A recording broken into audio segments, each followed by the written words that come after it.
everyone, and welcome to my channel Knitted Art History, where I'm sitting telling you some art history stories while knitting. And well, welcome back to another video.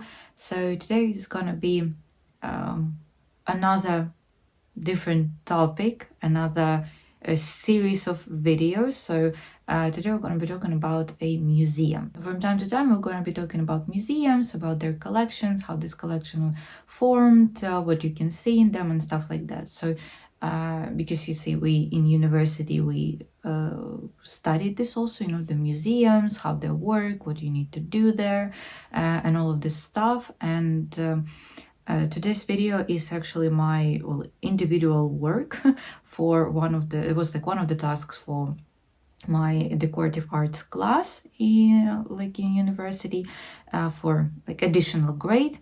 And yes, so this is how I found out about this museum, about as you can see already, about Wallace Collection. Our main task here was to make like this virtual excursion, as we can say, because it was exactly like the middle of the quarantine. Well, not the middle, it was like autumn of 2020, so we were not able to go anywhere. Now also I'm not able to go anywhere, so I decided that why not, that I think there's plenty of us right now who are still stuck in our houses for different reasons, for political, geopolitical, financial, personal, whatever. So yeah, so today we're gonna have like this little excursion through I will tell you the history of this collection, how it started, who was the owner, why it is important, and we will go through some of the rooms in this collection. Obviously, I mean, all of this was done, I found this just it was everything collected from internet, because I never was in UK, never was in London. Really want though to visit this particular museum, this and Victoria and Albert. I already mentioned in some of the videos that this is like really like two places that I really want to visit in London. Obviously, a lot of things I took from official site of Wallace Collection, and I mean, obviously we'll link it down. And well, maybe someone of you is traveling, or you have the possibility just to visit. Some of you don't know that, and you will visit this museum. So yeah, what I also wanted to add, so in some of the rooms I also made it, this thing that I highlighted some of the particular works. Some of them were highlighted by the museum, so I took this because there's a lot of information about certain pieces, and I needed to tell something, right? Something I highlighted myself because I like this certain piece or something like that. So yeah, so we are gonna be going through some of the rooms, and I'm gonna be pointing out some of the objects that I found interesting, or museum themselves they think it's interesting. And yeah, so this is our plan for today. This is how today we are gonna be working basically. And yeah, so I am grabbing my knit and have something colorful, don't know why, but have some kind of colorful mood. And well, let's dive into our topic today. So Wallace Collection, it is situated in a central part of London, and so it's not like a very big museum. We can say it's like almost like this home museum. And I think I choose, so we were able to choose the museum, so we're not given them, we were able to choose them on my course. And I choose this one, and I think that I choose it because, well, it really reminds me of Bogdan and Varvara Hanenki Museum here in Kiev that I mentioned in previous video. So yeah, so I have this type of parallels with Wallace Collection and our museum of the Bogdan and Varvara Hanenki, because it also the collection, they were the family that collected. So Wallace is also, they reminded me a bit of our Hanenki. So yeah, so it was very interesting for me to find out about this. But well, this collection was assembled from 18th till 19th century by the Marquis of Hertford of the Seymour Conway family. It was a pretty powerful family. They were on very good terms with the royal family. They were friends actually. So Yeah, the Hertford House, which is where the Modern Museum is situated, it became a property of Hertford's family in 1797, when the second Marquis of Hertford, he bought this house, and the second Marchioness, she was a very, we can say, good host, a hostess, and this place quickly became a pretty fashionable and popular house in all of the London. The third Marquis, he was not living in this house. He had different other residences in London. He preferred them. The fourth Marquis, his son, mostly lived in Paris, and he used this Hertford house as basically as a storage, as a museum, we can say, of all of this art collection that he was buying in France and whatever in Europe. In 1870s, the fourth Marquis, he died, and his illegitimate son, Richard Wallace, he bought this house from the fifth Marquis the following year. So, Richard Wallace, he was raised in Paris by his father and his grandmother, because fourth Marquis, he never married. That's why Wallace is illegitimate. But in 1875, Richard Wallace, he moved into this Hertford house. And started, they made some kind of like a little bit of rebuildings, a bit of modernization, maybe we can say. So, so this collection would be stored a bit more comfortably or something like that. So after that, they moved with his wife into the Hertford house. However, in 1890s, Richard Wallace died in Paris, but he left this house to his now widow wife, Lady Wallace, and she still lived in the Hertford house. So she lived just for another 7 years, not a long time after Richard Wallace dies, and then she left all of this collection to British nation. In between the years of 1897, 1800s, this museum was redone into, this house at this point was redone into museum, and we have it now still. So how the collection, all of this started. So this family, they loved art. And the first Marquis, he at some point commissioned a portrait of his daughter to artist Reynolds, so also a very famous artist, very big name in art history. And this is, we can say, how everything started. Then he started to collect other paintings and all this stuff. So it started with paintings. The second Marquis, he also was like mostly into paintings, we can say. And even though you see the first and the second Marquis, they bought like the most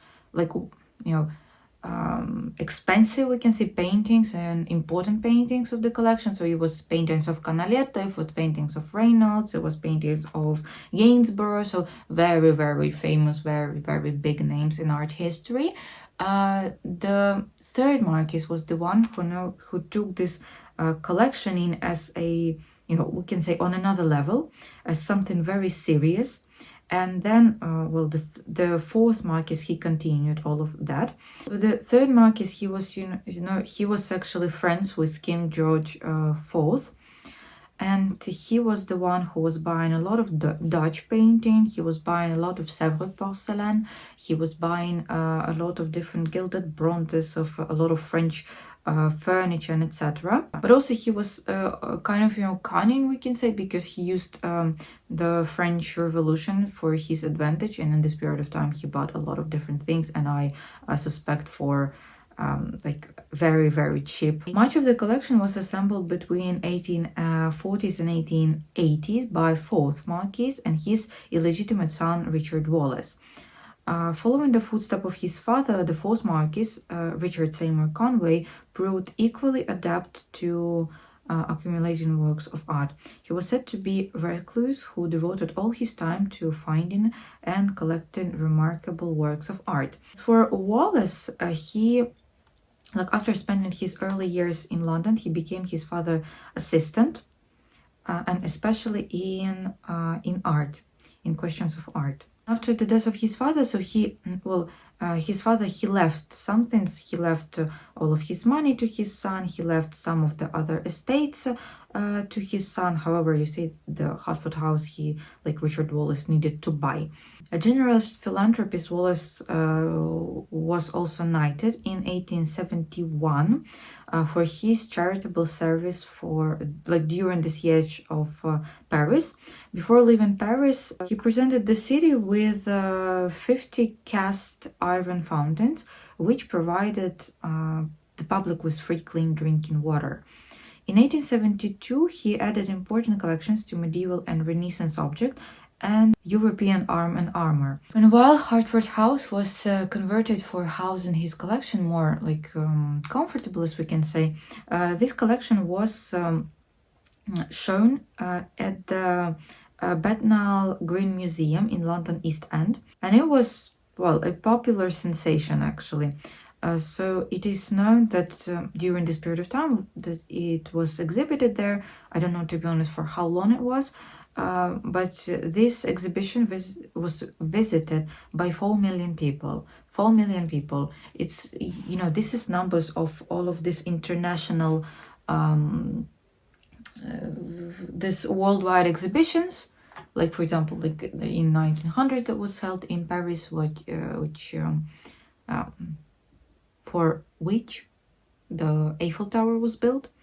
So for comparison, in 1851 there were the worldwide exhibition, for which the Crystal Palace was built in London, and just again, for comparison, this exhibition was visited by 6 million people. You understand the numbers. After his death, though, as I said, he left everything to his widow wife, and she, well, relieved him for another 7 years, and she also left all of this. She made a will, and she left all of this to British nation as a gift, and it is believed to be the largest private gift in Britain history. In the will, she stated that no object could leave the collection, even for a temporary exhibition, and that access to this collection needs to be free. So it is still, this museum now is free. You don't need to buy tickets. Well, I mean, at least it was like that when I researched that. In addition, the museum has no rights to buy new stuff and no rights to even take presents. So this is how they are able to maintain the collection, like original collection as it was back then when Wallace died. In the museum collection, you can see examples of decorative and fine arts of the 17th and 18th centuries. There are some of pieces that are way older than this, but mostly it is 17th, 19th century art. There are especially many items of French art of the 18th century, which include furniture, sculpture, and paintings. The collection includes 5,500 of pieces, and it is situated in 25 galleries. The total collection of furniture includes more than 500 pieces, 500 units. The collection mainly consists of French works of the 18th century, but also includes some notable pieces of French furniture of the 19th century. It is one of the most important collections of French furniture outside of France, and on the same level as the collection of Louvre, of Getty Museum, of Metropolitan, of Royal Collection. It is also it also houses the finest examples of Louis XV furniture outside of France, 22 works of Charles Boulle. He was a French master, also a very big name in art history. In the interior of the second floor, there are objects that once belonged to Marie Antoinette, and other also things that believed to belong at some point to like other siblings of kings of France. I'll be pointing out at some of them. In addition, there are also some examples of Italian, German, and English furniture present. Several halls with weapons of European and Eastern origins, and I mean, that's like a lot. It's more than like, it's almost like 2,500 of pieces of armor. Oriental arms and armor were mainly bought in Paris by the fourth Marquis of Hertford.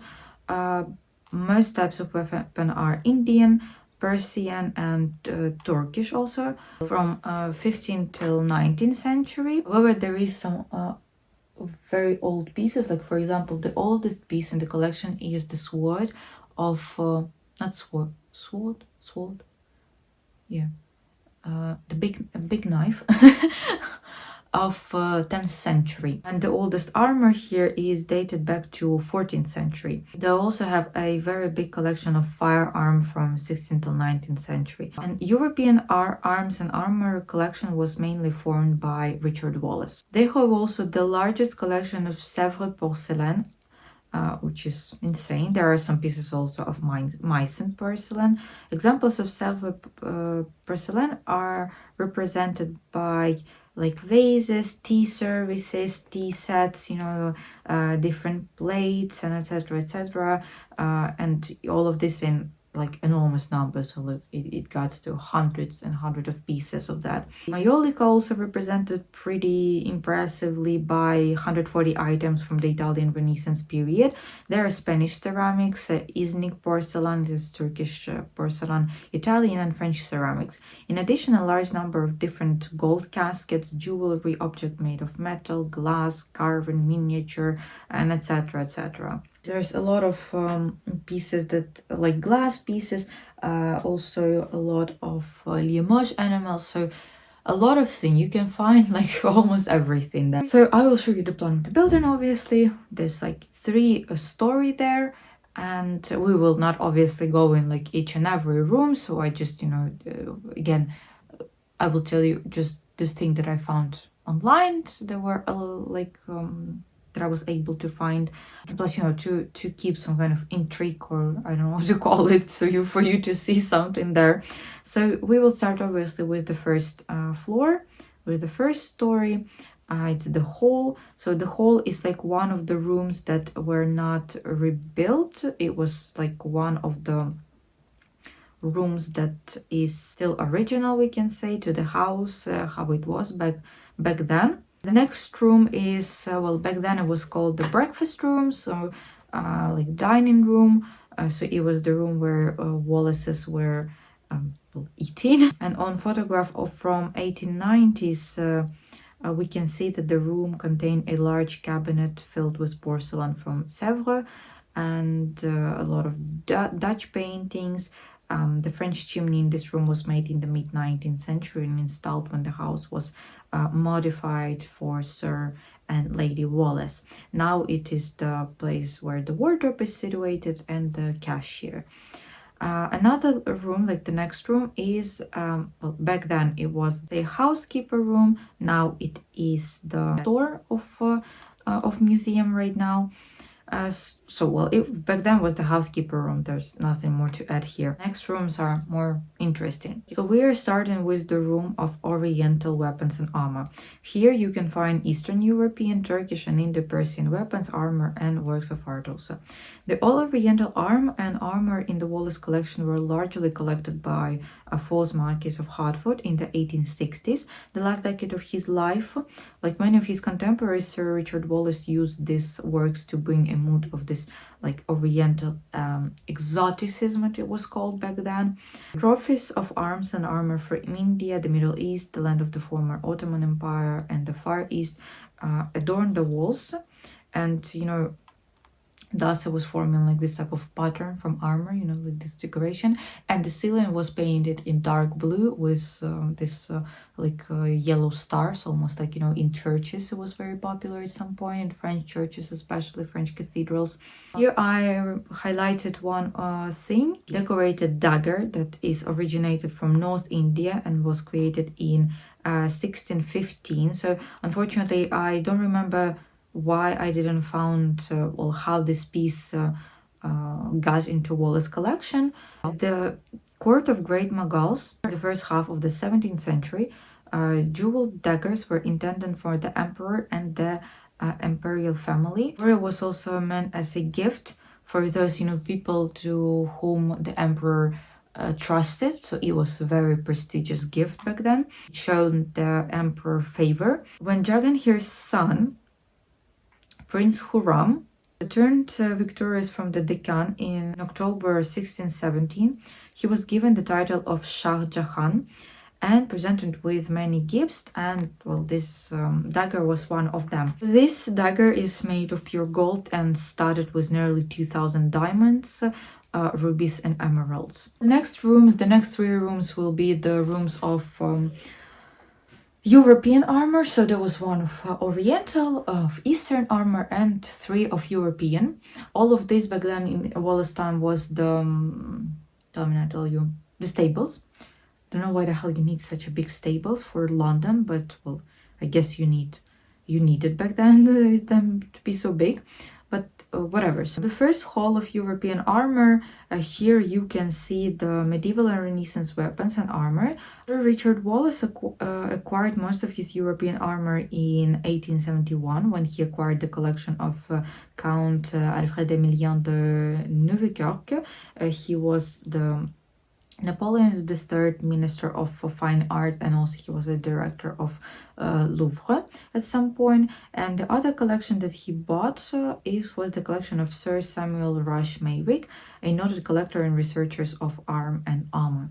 The collection of weapons and armor are today recognized as one of the best, not just in Britain, but also in the world. The word that can be highlighted in this room is the parade shield that was made in northern Italy in 1570. A hero from classical mythology, Hercules, was famous for his enormous strength. In the second of his legendary 12 exploits, he had to slay the Lernaean Hydra, a giant many-headed serpent. This magnificent ceremonial shield is decorated with with this plot. And interestingly, in Warsaw, Poland, in the Museum of Arms, they have a similar shield, so it is believed, that both of the shield may have been done by one master. The second room of European armor presents the weapons and armor of Renaissance period. The Wallace collection contains some of the most impressive examples of Renaissance arms and armor in Britain. All the richest and most powerful nobles of the 15th, 16th, and 17th centuries, they commissioned exquisitely decorated weapons and armor, not only for war, but it was mostly for use in the spectacular festival contests, and etc. So it was more for decoration, more for showing off, because there were not so many wars at this point already that you needed to have this armor. And this gallery displays some of the best examples of armor art, exquisite sculpture, also richly decorated with gold and silver. So here we can highlight 2 pieces. The first one is the full armor for a human, for a person, and for a horse. It is believed that there's just 3 full pieces like this in the world, and this is one of them. So the human armor weighs 27 kilograms, for the armor of the horse 30, so together pretty much a lot. And despite the fact that the armor was probably restored in 18th century, so it originates from Germany, however it is still a very good and vivid example of Gothic German art. This armor comes from one of the castles in Tyrol, from the von Freiberg dynasty. They sold all of this armor in 1860s. It is a unique thing also, not just because it's a full horse armor, but because overall the armor of this period of time, so it's 15th century, it's not very common. So and I mean the full preservation of this type of armor, so it is pretty unique in all of the terms. The second one is the armor of the armor of Sir Thomas Sackville, Lord Buckhurst, that was made in Greenwich in 1587. So this armor was created for this Sir Thomas Sackville, for him to go to the war with Spanish people, because this whole armor weighs 32 kilograms, and it is the period of time. It is the period of the reign of Elizabeth I. This armor refers to the period of England's history when the Spanish Armada was to attack England. However, they were defeated before they even were able to get to the land. Thus, you see this Sir Thomas Sackville, we can say he just wore it, but he was not using it properly. So in the third room of European armor, it's exhibited the later weapons and armor of, like 16th, 19th century. Mostly it is guns, it is pistols, it is large number of extravagantly decorated wheeled firearms of the 16th and early 17th century, as well as impressive groups of fine Napoleonic civilian flintlock pistols. Several weapons were made here for European rulers such as Louis XIII and Louis XIV. Also, there are some weapons that were created for for Tsar Nicholas I of Russia. Another Putin, same as Catherine the Great, as you call her. Also, this is Putin, but in skirt. Three bastards, Holy Trinity of bastards. The Nikolai one he was completely ill and sick, really liked to hurt kittens, was very fond of this. Moving on. So another interesting room is smoking room. The smoking house displays painting and works of art from the medieval and Renaissance period, including much of Richard Wallace's collection of Italian Renaissance maiolica. So Richard Wallace invited his male friends into the smoking room for like chit chats, for talking some news, rumors, obviously, also because whatever you will tell male have. God damn it.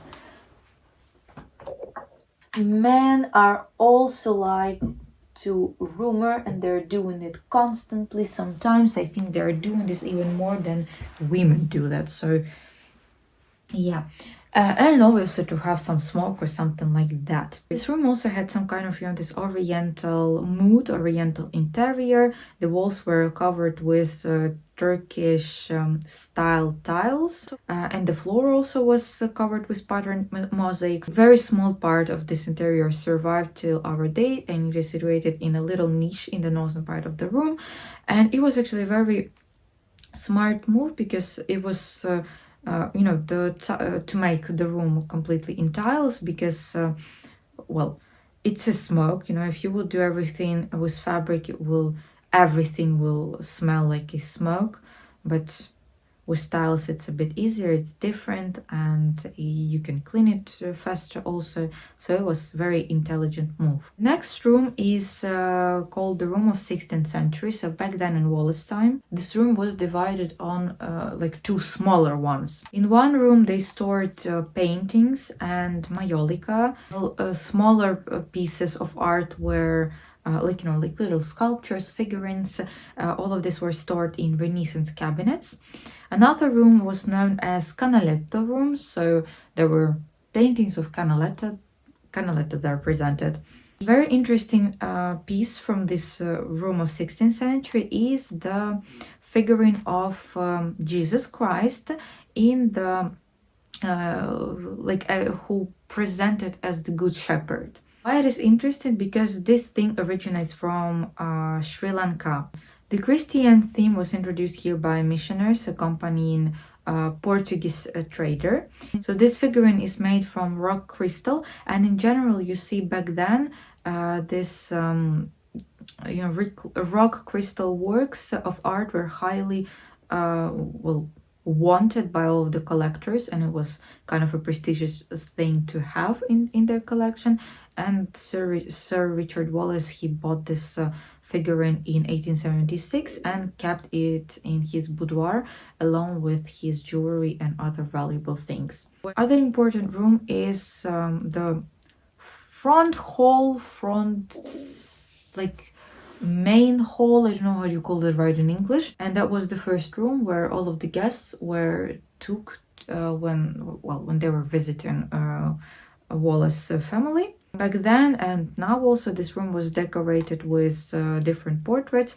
Some of the modern furniture that was in the room of 1890s is no longer in the collection somehow. I don't know also how is that, but the china were displayed on the cabinets and the chandeliers made by Jean-Jacques Caffieri. So also he was apparently pretty famous, this master back then in time. This chandelier was returned into the room. So this Jacques Caffieri chandelier, it was purchased in Paris by Richard Wallace in November of 1871, together with the chandelier that is hanging in the next hall, also from the same master. And both of these chandeliers are signed by Caffieri. Both previously hung in the Palace of Colorna in North Parma, and are believed to have been given by Louis XV to his eldest daughter Louise Elizabeth, who married French. Tell me, I tell you. Spanish Prince Don Felipe in 1739. So Madame Infanta, as she was called, came to Paris 3 times after her marriage and brought back a large amount of furniture and other objects, some of which may have belonged to Louis XV himself. The next room, also the next hall, here is presented the Rococo works of art from the time of Louis XV and Madame Pompadour.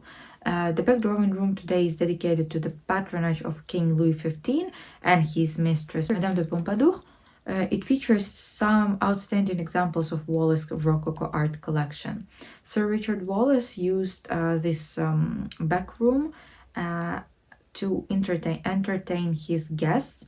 During his lifetime, there were wooden panels on the wall, a large chandelier by Jacques Caffieri that is dated back to 1751, and fortunately the chandelier is still on its place now. So here I will highlight few of the works, and first of them is Astronomical Clock, presumably executed for Jean-Paris de Montmartel. He was a godfather of Madame de Pompadour. The main clock is set to Greenwich time and also has some solar time. It also shows the date, sunrise and sunset of the moon and of the, well, first of the sun and then also of the moon. The phase of the sun throughout the signs of zodiacs, and can determine the time at any point in the northern hemisphere. It is placed in a wooden case, almost like 3 meters high.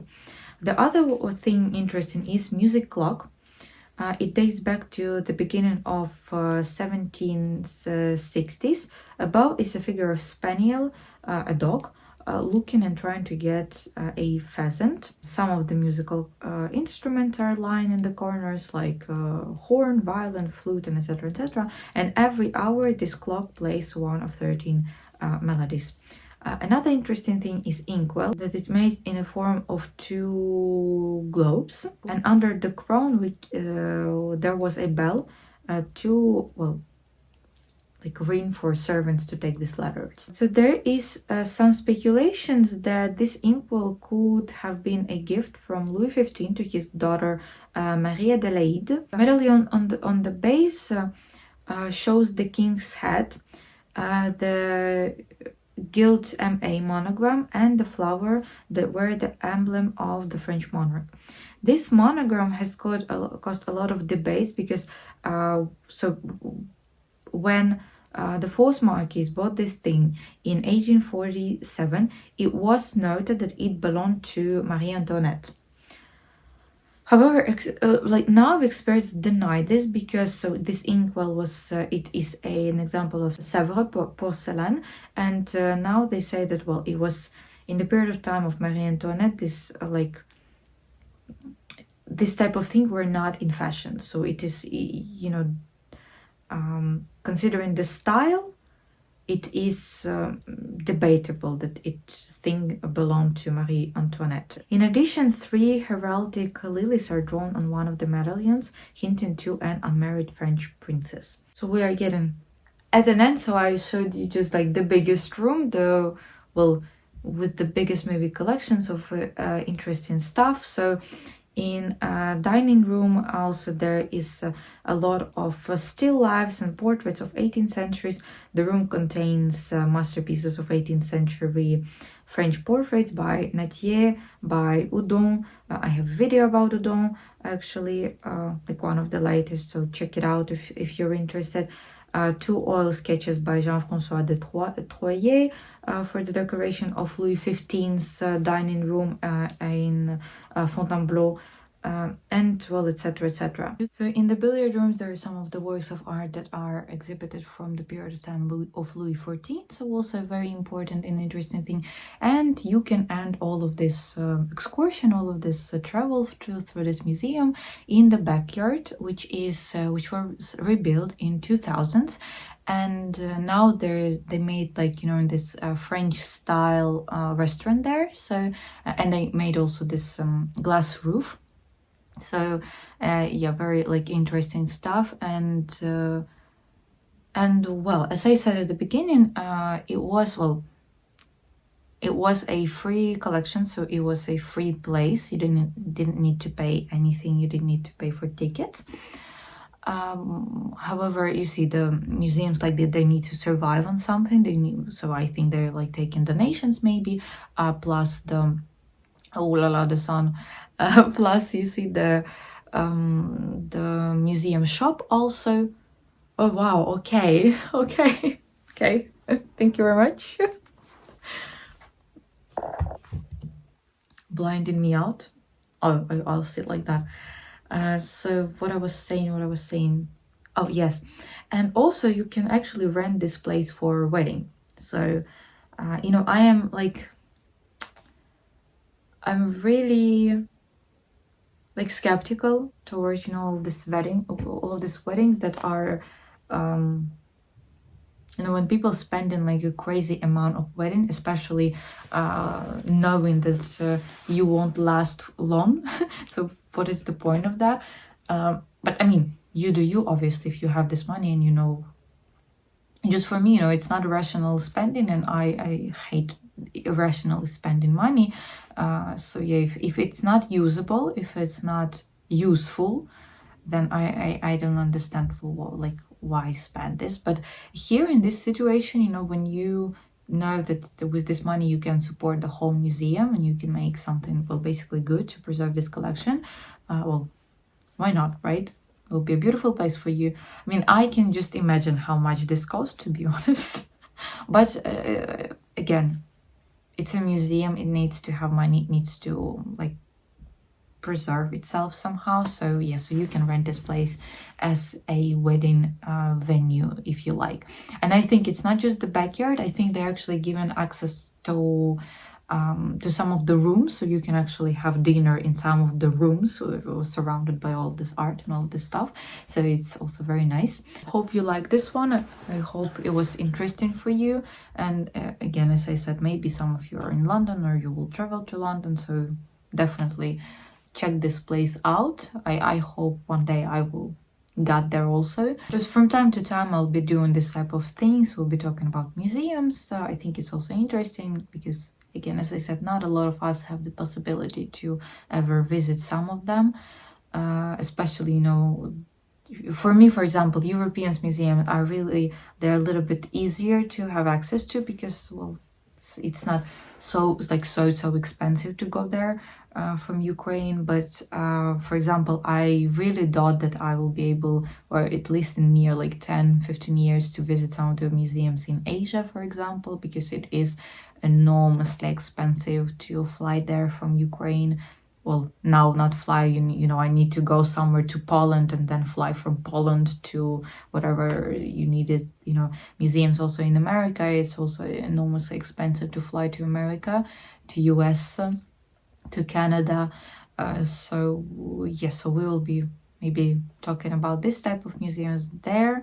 And plus, you see all of these big museums, like also British Museum, like Met Museum and stuff. I think they have interesting and very controversial history of how they got all of these pieces. And yeah, okay, so I'm finishing here because I will, you know that I can talk a lot. I can talk a lot for a long period of time, especially that I'm not talking with anyone, I'm talking with myself, so it's even better. So yes, I'll stop here again. I hope that you liked it. I hope you liked our little like small excursion here, and so I will continue from time to time. So the next thing we need to dive in also is architecture, and the circle will be full. So yes, so we'll be talking, I think the next video will be about architecture, actually, about ancient architecture. So stay tuned. And yeah, so I hope you liked our little walk today, the virtual walk, and hope to see you in the next video. Stay safe, keep fighting, and yeah, keep doing things, stay inspired or whatever, and hope to see you in the next videos. Bye bye.